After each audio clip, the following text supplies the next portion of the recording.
Pasukan perlawanan Palestina Hamas menyetujui proposal mediator mengenai gencatan senjata di Gaza. Menyusul langkah Hamas, warga Israel yang keluarganya masih disandra menuntut pemerintah rezim Zionis untuk segera merespon hal tersebut. Dikutip dari Al-Mayadin, keluarga para tahanan Israel memblokir jalan Ayalon di Tel Aviv. Mereka meminta pemerintah Israel untuk tidak membuang waktu setelah Hamas menyetujui proposal gencatan senjata itu.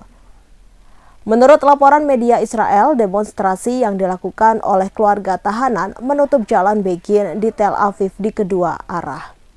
Selain itu, ratusan orang juga berdemonstrasi di luar markas besar Kementerian Keamanan di Tel Aviv. Diakui salah seorang demonstran, mereka menyambut baik langkah Hamas. Dengan gencatan senjata akan mempercepat kepulangan 132 tahanan. Mereka lantas menyebut ini waktu yang tepat bagi pemerintahan Israel membuktikan komitmennya terhadap para tahanan. Apabila pemerintah tak segera memulangkan para tahanan, mereka mengancam akan membakar Israel. Namun militer Israel malah meluncurkan serangan ke Rafah setelah Hamas menyetujui gencatan senjata. Sejumlah warga di kota tersebut terbunuh. Langkah militer Israel mendapat kecaman dari PBB hingga Hamas sendiri.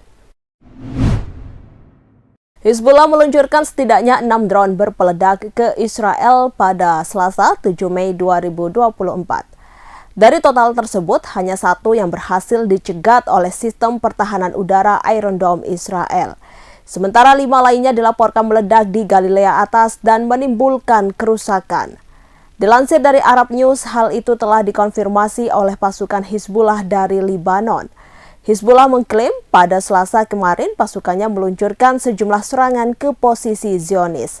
Salah satunya mereka menembakkan 6 drone berpeledak. Hizbullah mengatakan serangan dari pasukannya itu berhasil mengecoh Iron Dome Israel. Alhasil hanya satu drone yang berhasil dicegat oleh sistem pertahanan udara Israel tersebut. Sementara 5 lainnya berhasil menghantam Galilea Atas dan menimbulkan kerusakan besar. Namun sayangnya Hizbullah tidak mengungkapkan soal ada atau tidaknya kerusakan dalam operasinya itu. Bupati Sidoarjo Ahmad Muhdlor Ali alias Gus Muhdlor resmi mengenakan rompi tahanan Komisi Pemberantasan Korupsi atau KPK setelah menjalani pemeriksaan sebagai tersangka pada Selasa 7 Mei 2024.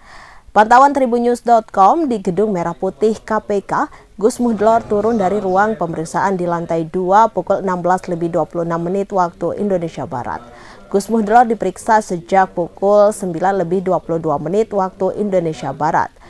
Gus Muhdlor lantas digiring petugas KPK untuk menuju ruang konferensi pers dan diumumkan sebagai tersangka. Diketahui panggilan itu merupakan yang ketiga kalinya bagi Gus Muhdlor. Pada 19 April lalu, ia absen dengan alasan sakit. Namun KPK menganggap ganjil alasan surat keterangan sakit dari Rumah Sakit Umum Daerah Sidoarjo Barat yang diserahkan menyebut Gus Muhdlor perlu menjalani perawatan sampai sembuh. Lalu pada Jumat 3 Mei 2024 lalu, Gus Muhdlor kembali absen dengan mengirimkan surat konfirmasi ketidakhadiran tanpa alasan yang jelas. KPK lantas mewanti-wanti bahwa penyidik dapat menjemput paksa Muhdlor karena sudah 2 kali mangkir dari panggilan pemeriksaan. Perkara dugaan korupsi yang menjerat Gus Muhdlor ini berawal dari operasi tangkap tangan atau OTT pada 25 hingga 26 Januari lalu. Belasan orang ditangkap termasuk saudara ipar Gus Muhdlor, namun bupati itu lolos. KPK menetapkan Gus Muhdlor sebagai tersangka kasus dugaan korupsi pemotongan dana insentif pegawai negeri di lingkungan Badan Pelayanan Pajak Daerah atau BPPD Sidoarjo. Ia juga telah dicegah berpergian ke luar negeri selama 6 bulan. Dalam kasus ini, Gus Muhdlor menjadi tersangka menyusul 2 orang sebelumnya, yakni Kepala BPBD Sidoarjo, Ari Suryono, serta Kasubag Umum dan Kepegawaian BPPD Sidoarjo Siskawati. Merujuk ke kasus 2 tersangka tersebut, diduga mereka melakukan korupsi dengan cara memotong dana insentif pajak ASN pada BPPD Sidoarjo. Nilai pungli untuk tahun 2023 mencapai 2,7 miliar rupiah. Dan setelahnya seperti biasa kami beri kesempatan pada teman-teman untuk bertanya perkembangan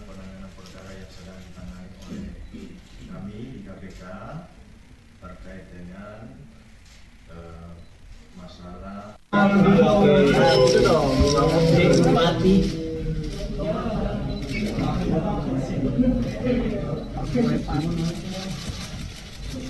bukti yang dimiliki tim penyidik terkait dengan adanya fakta peran pihak lain yang diduga turut menikmati aliran sejumlah uang dari pihak yang seluruhnya telah KPK tetapkan sebagai tersangka. Selanjutnya dengan temuan tersebut maka KPK menetapkan dan umumkan tersangka sebagai berikut. AMA, atau saya baca saja satu kaligus dengan lanjut. Akhirnya terungkap sosok pencopet yang beraksi dalam acara open house halal bihalal di rumah mantan Gubernur Jawa Timur Hovifah Indar Parawansa. Aksi ini dilakukan di kawasan Jalan Jemur Sari 8, Wonocolo, Kota Surabaya pada hari Kamis 11 April 2024. Ternyata pencopet itu seorang pria berinisial MJI, 50 tahun warga Bronggalan, Tambak Sari. Usut punya usut, tersangka merupakan residivis kasus pencurian dan penyalahgunaan narkotika. Kini ia ditangkap tim anti bandit Polsek Wonocolo, Polrestabes Surabaya guna mempertanggungjawabkan perbuatannya. Sedangkan ponsel curian Oppo A16 milik korban dan pakaian yang dipakai tersangka saat beraksi disita penyidik guna proses penyidikan kasus lebih lanjut. Pada Senin 6 Mei 2024, Kapolsek Wonocolo Polrestabes Surabaya, Kompol M. Soleh mengatakan tersangka sejak awal sudah meniatkan diri untuk beraksi mencopet barang berharga milik warga di kerumunan acara halal bihalal tersebut.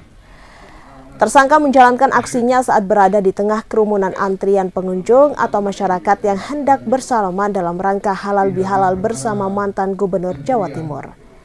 Mengenai adanya keterlibatan tersangka lain yang dimungkinkan menjadi sindikat kasus tersebut, Soleh mengaku pihaknya masih mendalami kemungkinan soal itu. Sementara itu, tersangka MJI mengakui sejak awal dirinya memang berusaha menargetkan kerumunan masyarakat yang hadir dalam acara tersebut untuk mencuri benda berharga seperti ponsel ataupun dompet. Ia beraksi tampak membawa senjata tajam. Saat beraksi di kediaman Hovifah, ia sengaja berlagak sebagai pengunjung atau masyarakat yang sedang antri untuk bersalaman dengan mantan Gubernur Jawa Timur itu. Dengan sempat salaman sama Budi Hovifah? Belum. Bu Hovifah melaksanakan halal bihalal atau open house. Sebelum beraksi di Budi Hovifah, beraksi di mana aja Pak Dir? Belum pernah. Dengan punya kemampuan nyopet dari mana? Dari teman-teman. Pernah ditahan? Ada coba pasangan yang disuruh main, pas antrian. Amatir nggak ada ya? Ada Pak, nggak ada ya?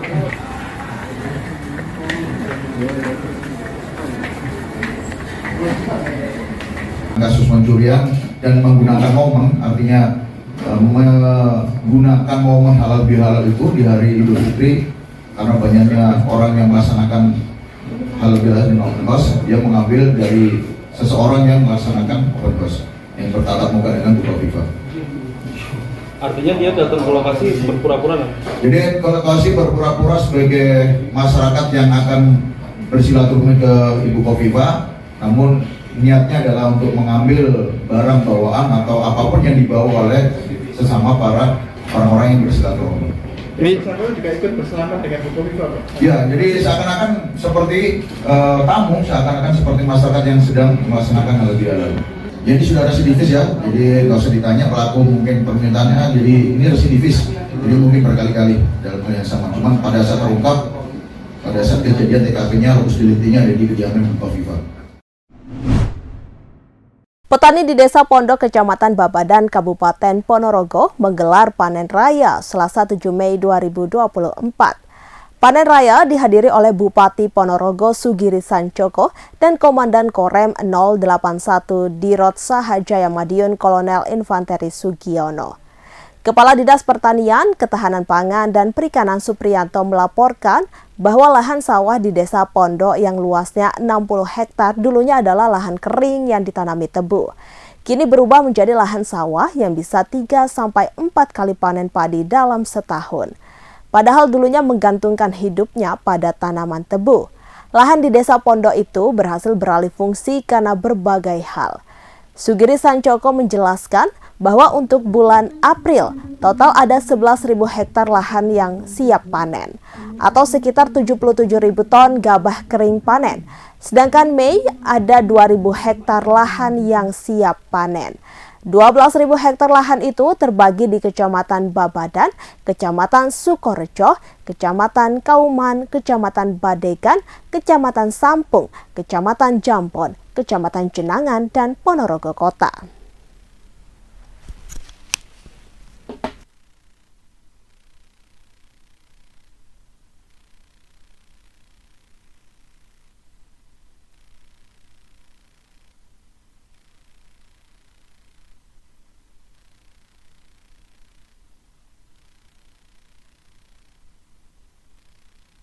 Semua unsur di tengah-tengahnya ada Pak Danrem, Bapak Kolonel Kiai Haji Sugiono SOS MSI. Beliau merangkap 3 jabatan sekaligus. Pertama adalah Danrem, kedua Kiai, ketiga adalah petani. Maka luar biasa untuk beliau. Hadir juga kepada pertanian dan semua unsur termasuk Danramil. Dari BSIP Jatim juga hadir, Dinas Pertanian Jatim hadir. Kumpul semuanya untuk bicara pertanian dan solusinya. Kita panen raya memang hari ini di sini di Desa Pondok. Ini desa yang bisa sampai indeks 4 kali dalam panennya. Maka kemudian keren ya. Ke depan kami dorong yang tak ada hujan sebanyak 20.000 hektar itu bisa selesai dengan cara sumur dalam. Karena kenapa irigasi teknis? Kita tahu sumber dari Bendo itu hanya mampu mengalir yang elevasi dari Sekayu ke kanan. Tapi yang ke kiri ini tidak bisa karena kalah elevasi. Maka solusinya kita usulkan Morobangun yang di ujung sana itu kita revitalisasi lagi. Lalu kemudian dari arah Selaung juga satu lagi butuh bendungan, termasuk di Dangkak yang ada di Jambon. Karena kalau itu sudah selesai maka hampir semua lahan sawah bisa dengan irigasi teknis. Kira begitu ya. Tapi untuk mengisi itu kan sejak awal Nawadharma Nyata menempatkan pertanian pada posisi nomor 1 sehingga untuk menggantikan itu sementara sumur dalam mampu mengaliri 20 hektar per 1 sumur dalam, dan ini sudah hampir selesai, hampir 200 ya. Serangan darat dan udara militer Israel di kota Rafah kian gencar. Korban jiwa dari warga Palestina di Gaza Selatan itu terus berjatuhan. Adapun korban pemboman Israel termasuk anak-anak dan perempuan. Dilaporkan jet tempur IDF mengebom kawasan pengungsian warga Gaza di Rafah. Serangan tersebut mengakibatkan warga berlarian menyelamatkan diri. Hampir seluruh kawasan kota Rafah dikelilingi asap membumbung seiring dengan berlanjutnya operasi invasi pasukan Israel. Akibat bombardir Israel atas Rafah, otoritas pemerintahan Palestina di sana memutuskan menutup sementara satu-satunya layanan rumah sakit. Petugas medis, staf rumah sakit, dan pasien telah mengosongkan rumah sakit tersebut. Sementara dalam video yang beredar terlihat kamar-kamar pasien telah dikosongkan. Sementara itu Israel telah menyita dan menutup penyeberangan Rafah di Gaza dan menimbulkan kekhawatiran bahwa pasokan yang telah langka akan semakin terkuras dan menyebabkan bencana. Setidaknya 34.789 orang telah tewas dan 78.204 luka-luka dalam serangan Israel di Gaza sejak 7 Oktober 2023. Jumlah korban tewas di Israel akibat serangan Hamas pada 7 Oktober mencapai 1.139 orang dengan puluhan orang masih ditawan. Pemirsa, beredar postingan di YouTube seorang gadis orang dalam gangguan jiwa di Jember, Jawa Timur, dijadikan pekerja seks komersial oleh ayahnya di Kecamatan Jenggawah, Kabupaten Jember, Jawa Timur. Video tersebut pertama kali dipublikasikan oleh seorang YouTuber dan hingga akhirnya viral di media sosial dan menjadi sorotan publik. Pihak keluarga sang gadis tidak terima dan lapor polisi karena sangat merugikan akibat video tersebut. Dan untuk informasi selengkapnya akan disampaikan rekan Imam Nawawi.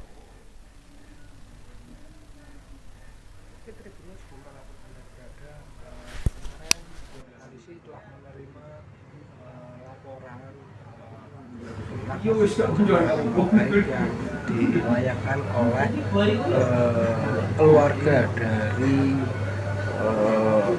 gadis wanita yang dikabarkan dijadikan PSK dan dijual oleh yang berada di Kecamatan Jenggawa, Kabupaten Jember. Polisi mengaku telah menerima laporan tersebut dari pihak pelapor pada 3 Mei 2024 dan polisi belum bisa memastikan dan juga belum berani mengungkap identitas dari penyebaran berita bohong itu. Namun yang jelas polisi akan melakukan pemeriksaan dan juga langkah-langkah selanjutnya untuk mendalami laporan dugaan kasus pencemaran nama baik yang soal berita soal adanya wanita ODGJ dijadikan PSK dan dijual oleh ayahnya beberapa waktu yang lalu, dan pihak terlapor melakukan laporan tersebut. Pihak pelapor melakukan laporan tersebut karena merasa dirugikan gara-gara berita tersebut, karena nama baiknya apalagi diisukan bahwa wanita ODGJ itu dijual dengan harga 2.000 saja. Ini membuat pihak keluarga tidak terima dan melaporkan informan sekaligus orang yang mempublikasikan berita tersebut, termasuk pihak YouTuber. Mungkin kan sudah melaporkan ke polisi katanya dari pihak keluarga korban. Apakah lapor sudah diterima sama Anda? Kalau laporannya sudah diterima Polres, cuman masih berproses karena dari laporannya kita terima tanggal 3 Mei. Jadi masih kita mau melakukan pemanggilan terhadap saksi-saksi, pemeriksaannya, terus pendalaman terhadap terkait perkara yang dilaporkan seperti apa. Dari saksi sendiri nanti rencananya akan siapa yang dipanggil dan apakah YouTubernya atau seperti apa? Ya itu kita masih dalami dulu ya, dalam artian ya tetap yang kita panggil dulu pelapornya dulu, nanti dari pelapornya nanti kita melakukan pengembangan terhadap saksi-saksi lain. Pihak-pihak terkait pasti nanti kita panggil. Pelapornya siapa? Pelapornya pamannya. Dugaan pidananya yang dilaporkan apa itu? Belum. Saya masih bilang tadi kan berproses. Nah, tapi kalau dugaan nanti perkembangan kami report ulang. Maksudnya kami sampaikan perkembangannya. Nah, teman-teman nanti kalau misalnya Download Tribun X sekarang, menghadirkan lokal menjadi Indonesia.